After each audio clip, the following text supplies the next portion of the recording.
Bueno, y continuamos en el Federal Modo Tarde, momento de análisis con nuestro compañero de tareas, Guillermo Jeremías. Hola Guille, ¿cómo estás? Bienvenido. Vamos a ver si podemos recuperar el audio. A Guille lo escuchamos muy bajito. Los 100.000 muertos, ¿no?, por COVID-19, una agenda política lejos del federalismo hoy. Vamos a estar hablando junto a Guillermo, con referentes también políticos, respecto a analizar un poco esta situación que está viviendo aún la Argentina, el mundo, pero específicamente del papel de la República Argentina en este número impactante de fallecidos. Guillermo, ¿me escuchás? Yo te escucho perfectamente, no sé ustedes, sí, Ezequiel. Sí. Ahora sí, te escuchamos bien, Guille. Buenísimo. No, me parecía que se quedó sin palabras en un momento que no tenía que haberse quedado sin palabras, Ezequiel. Se quedó sin palabras, sí. Bueno, vamos a meternos en el asunto. Es muy difícil abordarlo al tema, porque cuando uno lo aborda pareciera que lo pone en una discusión de las 100.000 muertes que necesariamente enfrenta posiciones. Sí, claro. Y a mí me da la sensación, o tengo la convicción, más que una sensación como periodista, que es un tema que no debiera dividirnos, ni siquiera plantearse equidistancias. A todos nos debiera afectar por igual la muerte de 100.000 argentinos. Pero sí, bueno, el motivo del debate se ha planteado y creo yo que la primera acción para honrar a los 100.000 muertos es reconocer que el valor de uno, de 1.000, de 10.000 o de 100.000 es igual, y que el compromiso con el dolor de aquellos que perdieron a seres queridos de todos nosotros debiera anteponerse a cualquier discusión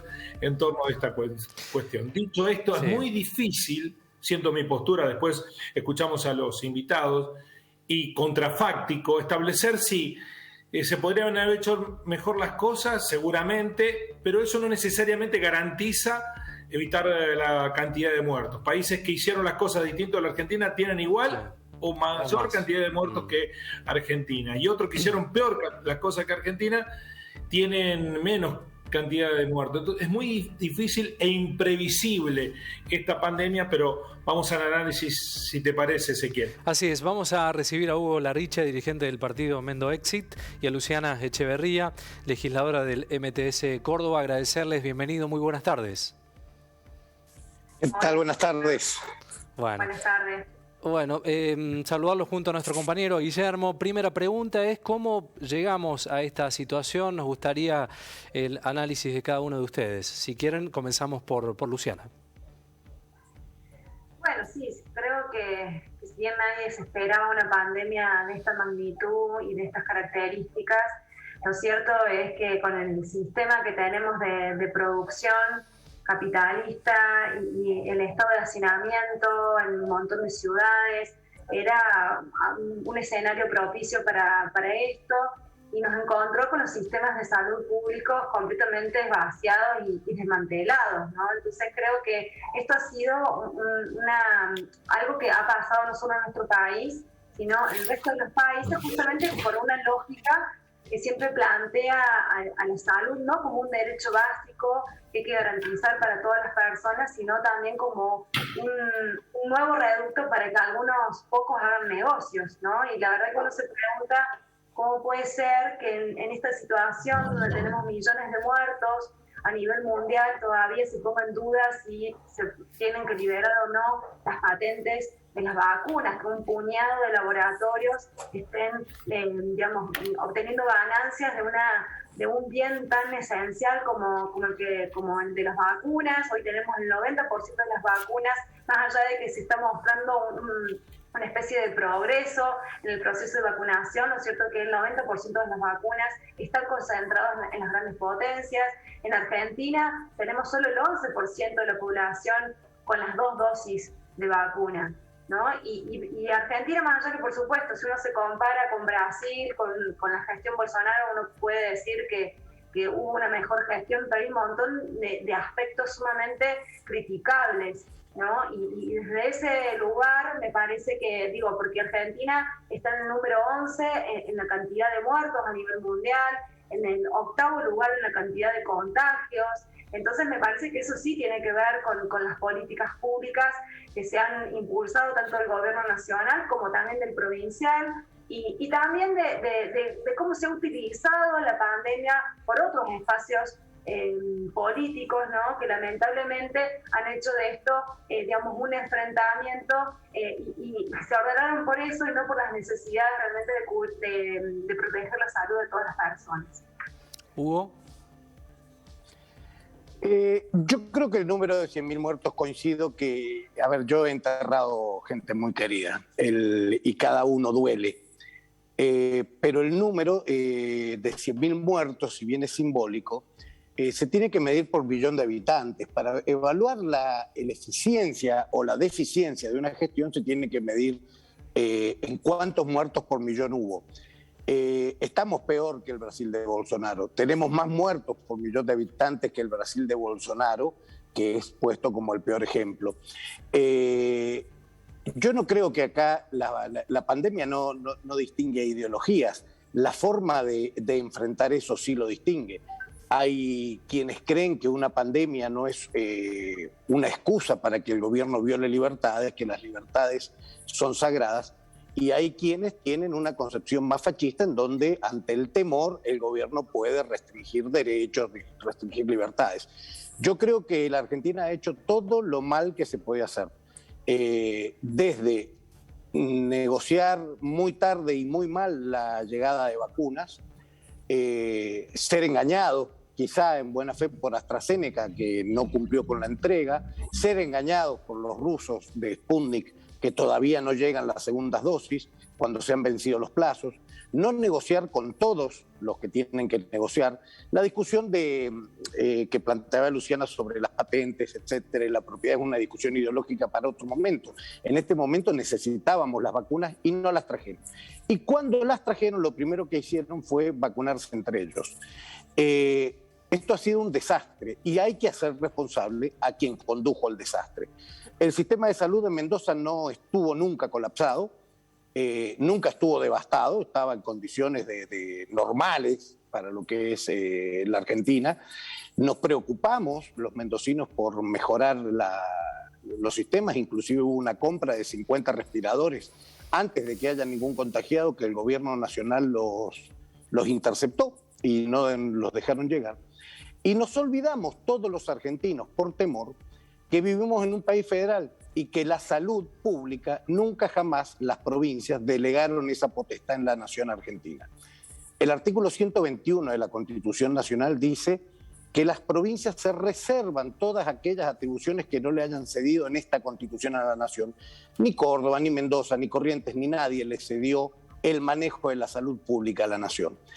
Yo estoy convencido, absolutamente convencido, que si las provincias hubieran podido manejar la compra de vacunas como corresponde, el manejo de las cuarentenas, como en algún momento el gobierno de Mendoza hizo por reclamos populares, no por propia voluntad, porque empezó siendo tan fascista como el gobierno argentino, hubiera sido mucho más eficiente, porque están mucho más cerca los gobernadores de provincias de la realidad que de un decreto firmado en Balcarce 50 que regule, por ejemplo, la actividad o la interacción de seres humanos en Malargüe, cuando ni siquiera saben cómo es la geografía. Y así debe suceder en todas las provincias.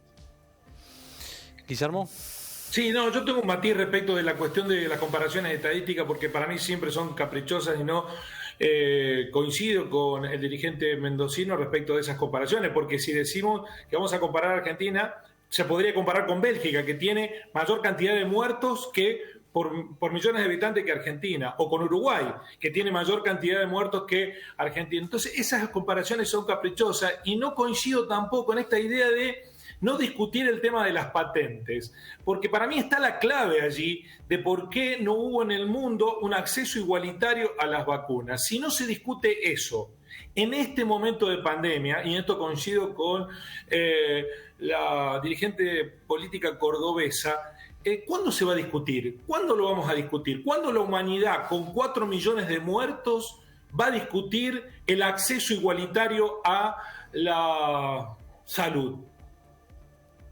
Hugo, ¿usted cree que lo viene discutiendo hace muchos años? se viene discutiendo el tema. Yo creo que sin patentes y sin que la salud sea un negocio, por mal que suene, no habría vacunas. No habría vacunas. Todos los grandes avances que ha tenido la humanidad sobre la salud pública han surgido del sistema denostado capitalista de gente que quiere ganar dinero. Si, los tomógrafos de Siemens existen porque gente tiene que ganar dinero. Ahora, si me quieren hacer creer que la salud solidaria en un mundo ideal y me quieren hacer creer el cuento de la salud cubana, estamos en problemas porque conozco bien cuál es la realidad. La salud necesita de capital lo mismo que cualquier sistema de producción. Sin dineros invertidos en investigaciones durante muchos años y sueldos pagados a científicos y compras de insumos y experimentación, no hay posibilidad alguna. Pero esto es una opinión mía y no coincido en que sea el momento. El tema de las patentes se viene discutiendo hace años ideológicamente. Lo que estoy diciendo, llegamos a este momento sin que se haya resuelto a favor de quienes quieren la liberación de las patentes. Hay que comprarlas, el sistema es capitalista, pues vayan y cómprenlas con eficiencia. Estas son las reglas de juego. Discursear sobre si está bien o mal que un laboratorio gane plata y por ese motivo no comprar las vacunas y que se muera la gente está mal. Hoy hay que comprar las vacunas en las reglas de juego que existen en el mundo. Lo otro es una actitud adolescente. Hugo, creo que en esta coincidimos respecto a los puntos de vista cada uno, y en esto es la construcción de estos debates que hacemos distintos, ¿no? En la construcción del debate. Luciana, ¿pensás y considerás que el tema patentes es clave, según tu análisis, para estar en otra situación hoy, pandémica o no? Claramente, yo te decía antes, y no creo que se trate solo de una cuestión ideológica, aunque me parece que es fundamental, ¿no? Esto de pararse en un lugar donde no podemos tener un sistema donde las cuestiones básicas que hacen a la vida de las personas sean pensados como utopías para algunos y negocios para unos pocos, ¿no? Yo creo que es una cuestión de sentido común, la verdad, porque si hay una conclusión que estamos sacando en esta pandemia es que no hay salida individual, no hay salida de un país. Si acá no se vacuna al gran porcentaje de la población mundial, esto no se va a resolver. Entonces, si ni en esta situación algunos laboratorios pueden prescindir, digamos, de algunas ganancias, bueno, yo creo que hay que rediscutir todo, y la verdad que me parece que no se trata de discursiar.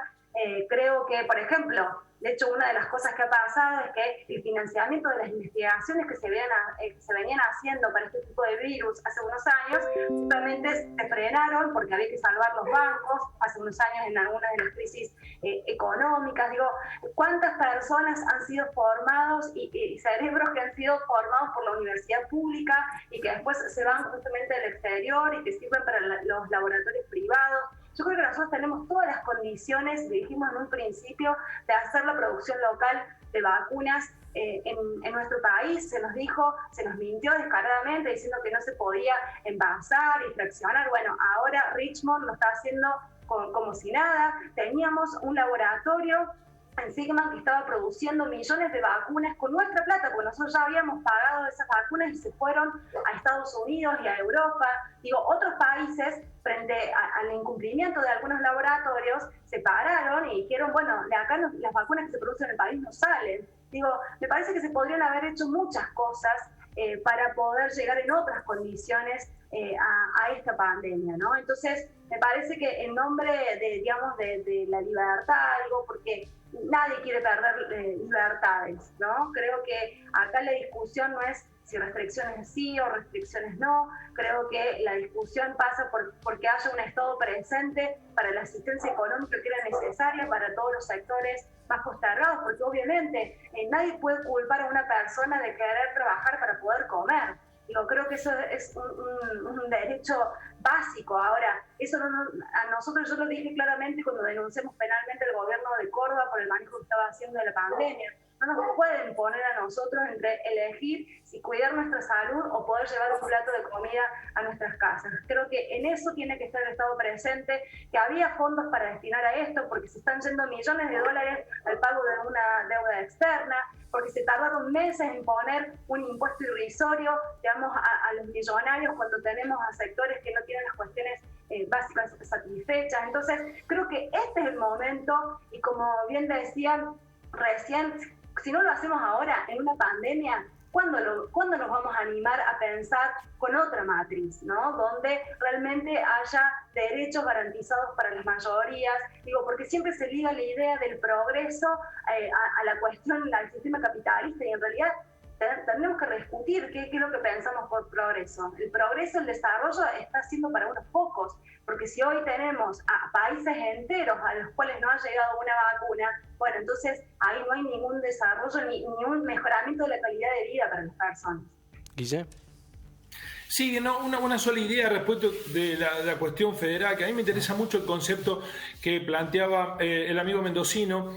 Lo que no encuentro país en el mundo donde de manera descentralizada los estados provinciales o las municipalidades, las alcaldías, las prefecturas hayan negociado por su cuenta una política distinta. En todos los lugares del mundo, por lo menos lo que yo conozco, a lo mejor él me puede citar alguno, todo, incluso en los Estados Unidos, Donald Trump, los primeros tiempos, con su estrategia fallida, las decisiones las tomaba él por todos los estados, hasta que comenzaron a rebelarse los estados y empezaron a cerrar las puertas, porque Trump no tomaba medidas restrictivas y la pandemia estaba arrasando. Este es un aspecto. Y el otro aspecto es los recursos que pusieron los estados capitalistas en los laboratorios privados para el desarrollo de las vacunas contra reloj, recursos de todos los que integran esos estados, fueron en miles de millones de dólares. De hecho, en los Estados Unidos, el Estado aportó más que los recursos que los propios laboratorios privados pusieron para la investigación. Entonces, es relativa esta cuestión, que es un negocio estrictamente privado el de las vacunas, porque las investigaciones en esta pandemia se hicieron con recursos públicos. Más allá de esto, creo que hay que discutir si a la hora de una cuestión que si vos cambiás de estado podés contagiar a otro, no hay una solución global. No sirve de nada que estén sanos los israelíes, que ahora no pueden salir y volver sin los controles porque se contagian en lugares donde no se pudieron vacunar. E Israel tenía los recursos para pagar el doble del costo del mercado las vacunas que otros estados, que Burundi no los tuvo. Bueno, y esto es una discusión. Y no se trata de una discusión ideológica, de que se viene el comunismo, del capitalismo. Es decir, encontrar algunos elementos que nos hagan evolucionar como sociedad planetaria, y si no lo es una pandemia, yo no sé cuándo va a ser. Hugo. No va a ser nunca. El mundo está dividido en países. El mundo no es una sociedad planetaria. Suena hermoso, pero la realidad es que John Lennon cantó una canción y en la práctica está dividido en países que tienen fronteras, que tienen leyes diferentes de cada lado. Y eso no sucede, no existe. Hay una globalización que a mí me gusta mucho, que es la globalización del comercio, en donde la interacción entre seres humanos entre distintos países existe, pero esa utopía no existe. El mundo hoy no es así. Coincido en que los Estados Unidos, el gobierno federal de Estados Unidos puso mucho dinero en el desarrollo de las vacunas, por eso tuvieron vacunas. Nosotros no pusimos mucho dinero, por eso no tuvimos vacunas. Es capitalismo. ¿Pero no era privado el tema entonces? ¿Cómo? Pero usted dijo que era una cuestión de un negocio privado, un laboratorio privado. Me acaba de admitir que es el Estado el que ha puesto. Sí, en el caso de Estados Unidos, el Estado puso el dinero y se quedó con las vacunas. Los contribuyentes americanos que pusieron ese dinero no tienen por qué esperar que las vacunas se repartan en forma igualitaria con quienes no lo pusieron. Esta es la realidad del mundo. Puede gustar o no, pero la realidad es la realidad. Puede no gustar la ley de gravedad, pero el que se tira a un quinto piso se estampa. El mundo es así. Yendo a otro tema, el tema federal, sí hubo muchísimos estados que implementaron medidas diferentes del gobierno federal. El caso de Estados Unidos fue uno, el caso de Brasil es otro. En el caso de Brasil también sucedió lo mismo. Hubo estados que decretaron cuarentenas cuando Bolsonaro ordenaba abrir, porque son países que funcionan federales de verdad. En el caso nuestro, fue muy difícil que alguna provincia dijera mi realidad es distinta, la quiero hacer de otra manera. Yo creo que es importante la mayor cercanía a la gente y a la realidad. Y no creo que pueda el presidente Fernández, ni el presidente Macri, ni ninguno, desde Capital Federal, entender lo que es la realidad de otros lugares. En el campo mendocino empezó la pandemia justamente en plena cosecha de la uva. ¿Cómo ibas a parar eso? Porque se le ocurre a un funcionario en Capital Federal. Esto lo teníamos que resolver los mendocinos. Supongo que los cordobeses en ese momento tendrían otra problemática y los de Chubut otra distinta. Yo creo que la centralización de la toma de decisiones de la pandemia en la Argentina demostró ineficiencia. Y además hay una cuestión. El campo Mendoza, cordobés, que discúlpeme, no paró nunca, fue declarado esencial. No te entiendo, no te escucho. No, que el campo en Córdoba, la producción agrícola en Córdoba y en el país, la producción de alimentos, la uva estaba incluida, no paró nunca, fueron declarados esenciales.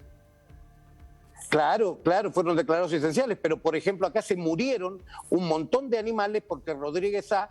se le ocurrió violar la Constitución. Lo que yo estoy diciendo es lo siguiente, los estados, la cercanía con la gente puede decidir. ¿Cómo puede ocurrirse destrozar un pueblo entero? Por ejemplo, el turismo de Mendoza es el segundo ítem. Lo molieron, lo destruyeron con un decreto nacional, no dejaban abrir los hoteles, no dejaban abrir las bodegas para ser visitadas. Y creo que luego cuando Mendoza demostró que se podía hacer las cosas de otra manera, los números de Mendoza son exactamente los números del fascismo en Formosa. No era necesaria esa cuarentena. En ningún lugar pueden demostrar de la Argentina que el cumplimiento más estricto bajó el número de contagios o muertos. Era un capricho fascista del gobierno central que lo intentó imponer en todos lados. Si no, díganme que Mendoza tuvo 15 días, 20 de cuarentena estricta y la gente salió a la calle a protestar y hemos vivido normalmente desde ese momento hasta ahora. ¿Por qué no tenemos enterrado gente en la Plaza Independencia? Nunca colapsó el sistema de salud, nunca se terminaron las camas UTI. O sea, nos metieron miedo, en Mendoza no entró lo suficiente el miedo y Mendoza demostró que se podía trabajar y combatir la pandemia al mismo tiempo y los números son los mismos que los que encerraron a toda la población. Las consecuencias económicas de la pandemia todavía la estamos transitando. Luciana, ¿cómo avanzó esa denuncia penal contra el gobierno en Córdoba? No avanzó como todo lo que sucede con la justicia provincial y la justicia en general, digamos, ¿no? Y creo que una vez más se demuestra que no hay independencia del poder político, lamentablemente.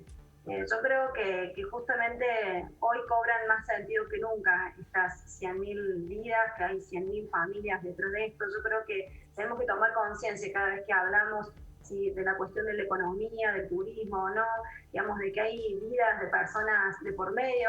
En su momento hizo falta una cuarentena, en realidad, porque teníamos el sistema de salud completamente deteriorado, no estaba en condiciones y necesitábamos ganar tiempo para poder, porque si nosotros hubiéramos invertido como corresponde en salud durante todos estos años, probablemente nos hubieran encontrado en mejores condiciones y no hacía falta hacer una cuarentena como la que se hizo para que den tiempo a los gobiernos de tratar de fortalecer el sistema de salud, que ni siquiera hoy están como corresponde. No solo porque han aumentado camas críticas, pero tenemos al personal de salud en condiciones realmente deplorables, ni aún con una pandemia se animan a darle las condiciones que se merecen, un salario digno, le han dado un bono miserable, están completamente extenuados. Esa es la realidad que tenemos. Y yo la verdad que no quiero tener una actitud pasiva, decir, bueno, este es el mundo que tenemos, me involucro en política para tratar de cambiar esto.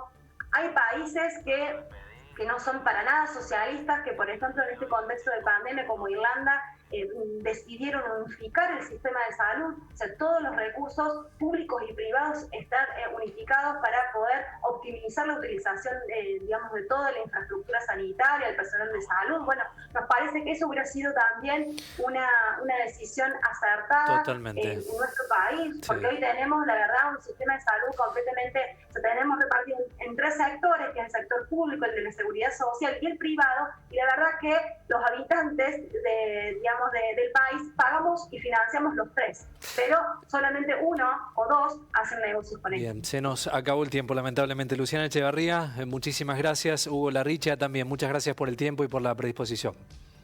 No, por favor. Gracias a ustedes. Muy amables. Bueno, Guillermo, el tema planteado, ¿no? Divide aguas y muchas preguntas sin respuestas también.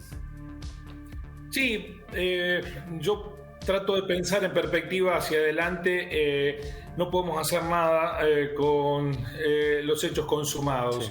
Sí, creo debemos tomar la experiencia de este año y medio de pandemia y planificar de la mejor manera los tiempos que vendrán para evitar que siga activa la cantidad de personas fallecidas. Hoy murieron 465 personas más en la Argentina, Ezequiel. Sí. Es un número que altísimo. Estamos anestesiados, hablamos de 100.000, de números tan elevados que no estamos percibiendo esto, ¿no? Hoy 465 argentinos, 2 aviones completos cayeron y murieron, y la pandemia sigue pasándonos una factura grandísima. No se hicieron bien las cosas, es posible que en muchas cosas haya habido problemas, pero insisto, cuando uno mira el mapa del mundo, ve que con distintas acciones, que las ha habido de toda índole, las más eficaces fueron las que se cerraron rápidamente y limitaron las actividades. Se lo cita como ejemplo seguido a Nueva Zelanda, a Australia. Australia aparecen 20 casos y cierra todo. Han hecho de la frontera un lugar infranqueable. Es muy difícil volver a entrar si saliste en pandemia de esos países. Los países que aflojaron, relajaron lo que está sucediendo, por ejemplo, en Cataluña, esta misma semana, abrieron todo porque están en plenas vacaciones. Bueno, tienen un problemón y están volviendo a limitar las actividades con miles, millones de turistas caminando por sus calles. Dijeron, bueno, vamos a tener que restringir bares o actividades nocturnas porque están otra vez desbordados de casos. Entonces, a mí me da la sensación que miramos con sesgo lo que nos conviene ver afuera y lo que no lo dejamos de lado. Es una realidad cambiante la del mundo. Lamentablemente, en esto no tengo mucho optimismo. Vamos a seguir contando muertes, Ezequiel. Lamentablemente. Guillermo, muchísimas gracias. Buen fin de semana. Nos reencontramos el lunes. Igualmente, así son las cosas.